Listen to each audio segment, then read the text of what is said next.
You ask Tiger to solve. This deals with linear equations with one unknown. The final result is a equals 3/2. Let's solve it step by step.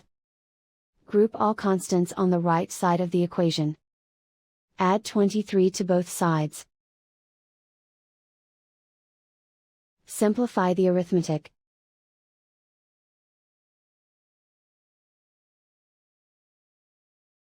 Isolate the a. Divide both sides by 4. Simplify the fraction. Find the greatest common factor of the numerator and denominator. Factor out and cancel the greatest common factor.